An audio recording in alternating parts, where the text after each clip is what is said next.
All right, Kurt, tell us what we're doing this morning. All right, we're going to get the generator fired up. We got the generator in the boat, and when I crank this thing up, we're going to add a positive charge of electricity out on the end of the booms on the boat. The bottom of the boat acts as a negative, and hopefully we'll generate an electrical field where the stripers will come up right in front of the boat where y'all can see them. Okay. That's the process. So, here we go.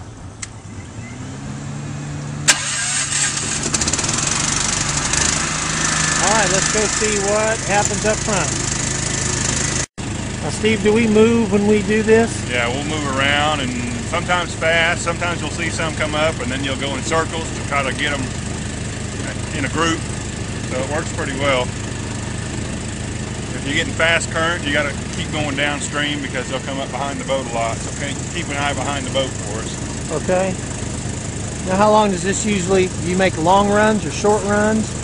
Until we get the live well full of fish. Usually get about 8 or 10 fish in the live well, and then we stop and work those up and then start over again. Okay. All right, let's see what happens. Okay, what you're looking at is these electrodes stuck in the water moving forward. There's one on the left, there's one on the right. There's a cart that has come up based on the electrodes, but obviously that's what we're not what we're looking for today. But these electrodes were moving forward in the boat and working a rock line off to your right, and hopefully we'll grab some striper or get in here and get them tagged.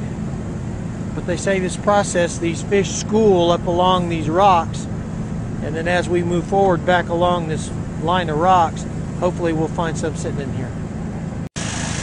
And this is what Kurt does, folks. He just drives this boat with the electrodes out the front like you just saw.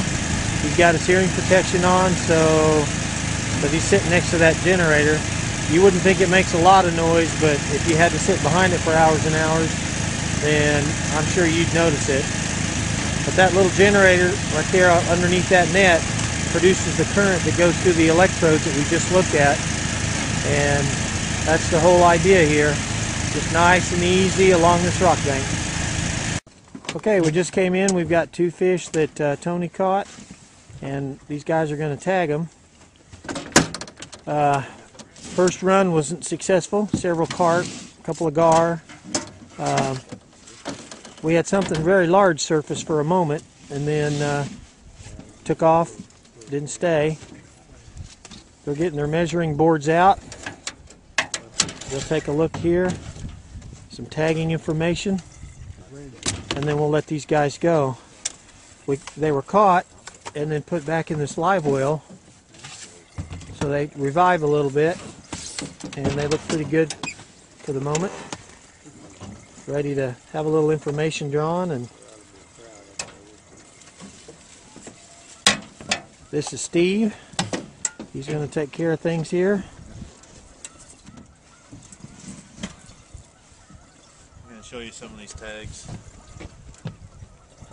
That's how small they are. Little teeny tiny tags they're going to put in there. All right. Very small. But first we got to check each fish to make sure it doesn't already have a tag from last year. Does that happen very often? You pick up another tagged fish?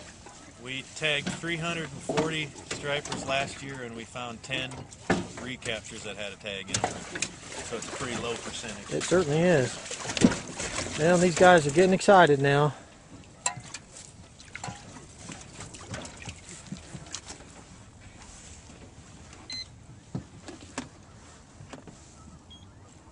Alright, put the wand on them. No tag? No tag. 578. My tag's in this little syringe.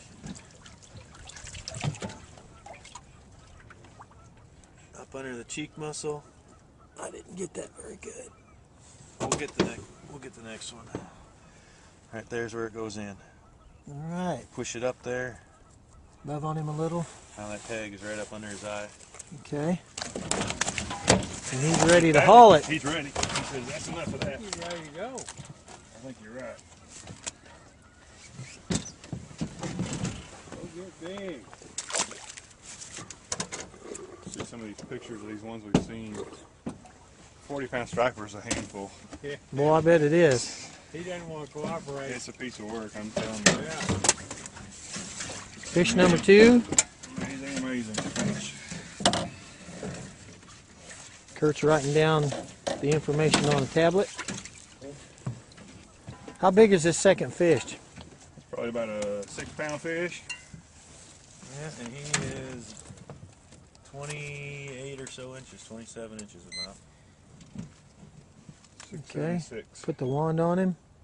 And I want to get a close-up of this insertion of this. Thank you, Steve. We're running live here. Okay, we're going to show you folks where this needle goes. Just underneath. Pushes that in. And this is where he'll probably get excited. Now, he's ready to go. A little more docile. I like it. He's not quite as upset. He's ready to go though. Yep, let's get out of here. There we go, folks. These gentlemen came out to watch today. You got Derek, Steve, and Roy. Morning. Say hello, gentlemen. All right.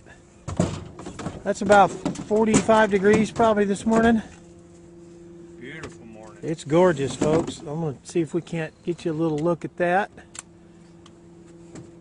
Yeah, it's a gorgeous morning. We got If you shock up some fish up there, call me. I'm going to bring my jig up there and throw it. Take it up there and let him carry it out there and drop it for you. I stopped up there this morning. There wasn't anybody fishing up there at daylight this morning. Yeah, we probably need to bring the RC boat since you guys are going to be